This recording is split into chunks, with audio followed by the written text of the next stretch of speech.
ಕೋಲಾರ ಜಿಲ್ಲೆಯ ಟೇಕಲ್ನಲ್ಲಿ level crossing 120ರ ಬದಲಿಗೆ ರಸ್ತೆ ಮೇಲ್ಸೇತುವೆ ಲೋಕಾರ್ಪಣೆ ಕಾರ್ಯಕ್ರಮದಲ್ಲಿ ರೈಲ್ವೆ ಖಾತೆ ರಾಜ್ಯ ಸಚಿವ ವಿ ಸೋಮಣ್ಣ ಚಾಲನೆ ನೀಡಿದರು. ಈ ವೇಳೆ ಸಂಸದ ಮಲ್ಲೇಶ್ ಬಾಬು, ಶಾಸಕರಾದ ನಂಜೇಗೌಡ, ರೂಪಾ ಶಶಿಧರ್ ಸೇರಿದಂತೆ ಮತ್ತಿತರರು ಉಪಸ್ಥಿತರಿದ್ದರು. ಮುಖ್ಯ ಅತಿಥಿಗಳು ಹಾಗೂ ಎಲ್ಲ ಸ್ವಾಗತವನ್ನು ಮಾಡಬೇಕು ಅಂತ ಕೇಳ್ಕೊತಾ ಇದ್ದೀನಿ. ಒಂದು ದಿನ ಅಂತ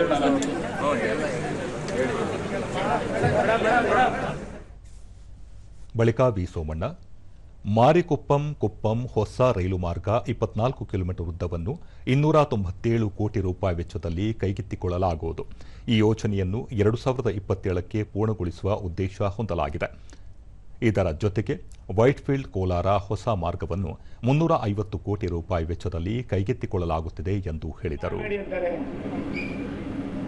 ಭೇದ ಮಾಡ್ಕೊಬಿಡಿಕೊಡ್ರೆ ಅದಕ್ಕೆ ನಾನೇನು ಯೋಚನೆ ಮಾಡಿದ್ದೀನಿ, ನಮ್ಮ ಅಪರಾಣ ಯೋಜನೆ ಹಂಗೆ ಇರ್ತದೆ ಪುಸ್ತಕದಲ್ಲಿ, ಅದಾಗೋದು ಬೇಡ ಅಂತ ಹೇಳಿ ಮಲ್ಲೇಶ್ ಬಾಬು ಕರ್ಕೊಂಡು ನೀವು ಬನ್ನಿ, ನಮ್ಮ ಮಂತ್ರಿಗಳ ಹತ್ರ ರಾಷ್ಟ್ರದ ನಮ್ಮ ಫೈನಾನ್ಸ್ ಮಿನಿಸ್ಟರ್ ಭೇಟಿ ಮಾಡಿ ಈ ಯೋಜನೆಯನ್ನ ಕೈಗೆತ್ತಿಕೊಳ್ತಕ್ಕಂಥದ್ದು ಅವಶ್ಯಕತೆ ಇದೆ ಅನ್ನೋದನ್ನ ನನಗೆ ಇವತ್ತು ನಮ್ಮ DRM ಸಾಹೇಬರು ಮನವರಿಕೆ ಮಾಡಿದರೆ ಈ ಕೆಲಸವನ್ನು ಕೂಡ ನಾವು ಮಾಡ್ತೀವಿ.